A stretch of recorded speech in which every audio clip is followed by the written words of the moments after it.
હતી એમણે માના ગ્રુપમાં મૂકી હતી, જેણે વાંચ્યું હોય તે ખરી. પણ આ અખાતના દિવસથી આધ્યાત્મિક દરવાજો ખુલી ગયો છે. જે ગાડીમાં બેઠા એ ખરા, જે ગાડી છૂટી ગઈ હવે ચાલુ ગાડી પછી બેસવું પડે અંદર. પણ એમાં એવું છે, એટલા માટે દાદાએ લખાવેલું કે 52 દિવસનું વ્રત અહીંયા બેઠેલા હજારો ભક્તો કરતા હશે, પણ 52 દિવસનું વ્રત જે છે એ એન્યુઅલ વ્રત છે. એન્યુઅલી આપણે એક્ઝામ જે આપીએ છીએ, વાર્ષિક પરીક્ષા જે નહીં કહેવાય, શિક્ષકોને ખબર પડે કે જે વાર્ષિક પરીક્ષા હોય એ એન્યુઅલ પરીક્ષા આપણે આપીએ છીએ. તો એન્યુઅલ પરીક્ષામાં બેસતા પહેલાં આપણે જે તે કોલેજ જે છે એ કોલેજમાં આપણે એડમિશન લીધું છે ખરું? પહેલાં એડમિશન મેળવવું પડશે. જેથી એડમિશન એવી રીતે કે ગુરુજીએ જે નિયમો આપ્યા છે એ નિયમને ધ્યાનમાં રાખીને એડમિશન લેવાનું છે. તો એ એડમિશન ક્યારે મળે? તો કે અખાત્રીના દિવસે. એ જાહેરમાં કહું છું, પણ કોઈ ના સ્વીકારે ના સ્વીકારે એની મરજીની વાત છે. હું મારી ફરજ પૂરી કરું છું, કારણ કે દાદા જે કહે છે એ બધું એક વાત મેં જાહેર કરેલી છે. મેં કશું ખાનગી રાખ્યું જ નથી ને હું રાખવા માગતો પણ નથી. હું બધું જ કહીશ. મારે દરેક ભક્તોને મારે ઘણું બધું આપવું છે. મારી પાસે ઘણું છે. મેં હમણાં આ યજ્ઞેશભાઈ મેં વાત કરી, આ મારા મહેશભાઈ ઘણું બધું જાણે છે. મહેશભાઈને ઘણું બધું આપી દીધેલું છે મેં. તો મારે દરેક ભક્તોને આપવું છે. બાબર મામાના તમે વાંચ્યું હશે આપણે યજ્ઞેશભાઈ તમે, તો એ આપવું છે. હું થોડા દિવસ પછી પરમિશન લઈને આપણે જાહેરમાં મૂકી દઈશું કે આ કરો તમે, આટલું જ કરો, બીજું કશું કરવાનું નથી. ફક્ત 3 દિવસની અંદર માતાજી આવે છે.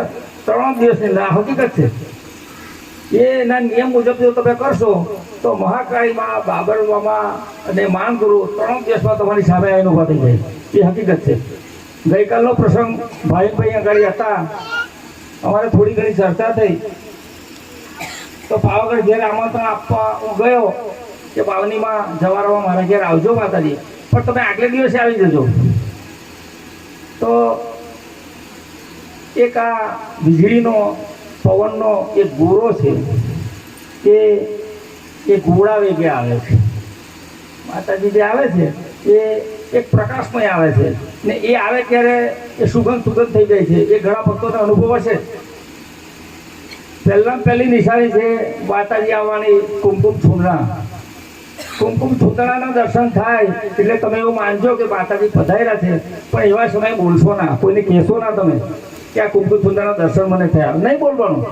અમારી જેવા કોઈ બે પાસ હોય એવા એને તમે કહેશો તો તમને નવું માર્ગદર્શન મળશે. પણ બીજા કોઈને જાહેર ના કરો. તમે જાહેર કરશો તો બંધ થઈ જશે. કુમકુમ છૂંદણા તમે દર્શન કર્યા, ત્યાર પછી આવશે સુગંધના સ્ત્રોત. સુગંધ તમે કશું ના આવે, અગરબત્તી વગર તમને સુગંધ દેખાશે. સુગંધના સ્ત્રોત ચાલુ થઈ જશે. પછી ત્રીજો સ્ટેપ છે ઝાંઝરના ઝંકાર તમને સંભળાશે. હવે આ બધી અનુભૂતિઓ કરવા માટે એટલા માટે જ દાદાએ આપણને મૌન રહેવાનું કીધું છે. મૌન રાખવાનું કારણ શું છે? એટલા માટે આધ્યાત્મિક પંથે પ્રયાણ કરનારે બને એટલું વધારે મૌન રાખવું. ને તેની અંદર પેલા નિયમો આપણને અત્યારે નડે આ વાવાઝોડાવાળા. એટલા માટે ઉપવાસ કરવાનો છે, મૌન રાખવાનું છે. બસ જે થાય થવા દો, એની મરજી મુજબ બધું થાય છે. આપણા હાથમાં કંઈ નથી. થવા દો, જેમ થાય તેમ. આપણે માત્ર ને માત્ર બાવની જ ગાવાની છે, આટલું જ ધ્યાન રાખવાનું. બસ બાવની કર્યા કરો. દાદાએ આપણને એક બ્રહ્માસ્ત્ર આપ્યું છે કે તમે આજે એક વખત સવારે ઉઠીને મહાકાળી માતાજીની આ બાવની ગાઓ તમે, એટલે 24 કલાક તમારું રક્ષણ મળે છે. એ ચોક્કસની વાત છે.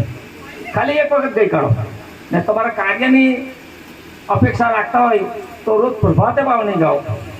ને એથી વિશેષ કંઈ તમારે બહુ અર્જન્ટ ફાસ્ટ કામ હોય તમારે તો માણસ કે સવારે 4 થી 4 વેશ બાવની ગાઓ. અત્યારે બધા જ ભક્તોએ એવું સમજી લીધેલું છે કે બાવની 4 થી 4 વિશે જ ગાવી જોઈએ, બરાબર છે. પણ બાવનીમાં પેલી લીટી આવે છે એ 52 રેખા પ્રભાતે ગાય પૂર્ણ ઈચ્છા તેની છોડાય. એટલે પ્રભાતે તો જો તમે બાવની ગાશો તો તમારું કાર્ય થવાનું જ છે. પ્રભાતે ગાઓ. 6:30 વાગે સૂર્ય ઉગતો હોય તો તમે 6 વાગે ગઈ કાઢો બાવની, ચાલશે. પણ નહીં ધોઈને પવિત્ર થઈને બેસવું પડશે. તો 4 થી 4 દિવસની બાવની એટલા માટે છે કે તમારે એવું કંઈ કાર્ય હોય તો તમે માતાજી પાસે ટેક લો, વિનંતી કરો કે હું આ કાર્ય માટે વાવણી કરવા માંગુ છું, તો 4 થી 4 દિવસ. બાકી સર્વસામાન્ય નિયમ એવો છે કે પ્રભાતે વાવણી ગાઓ તોય તમારા કાર્યની પૂર્તિ થઈ જશે, એ ચોક્કસ છે. વાવણીમાં લખેલી લીટી છે. આ તો ડાયરેક્ટ સીધા 4 થી 4 દિવસ બીજાને કહી છે, એટલે આ બધા માટે શક્ય નથી આ 4 થી 4 દિવસની વાવણી. સારું, ઘણું બધું કહેવાનું, પણ સમય આપણે આખી થવા આવ્યો છે, એટલે બીજું કોઈક વખત જગદીશભાઈ આપશે પરમિશન તો કરીશું બધું. જય માતાજી. મહાકાળી માતની જય, બાબર વીર કી જય, માન સદગુરુદેવ કી જય. ગુરુજીની કૃપા હશે તો કંઈક આગળ કહીશું કોઈક દિવસ. જય માતાજી.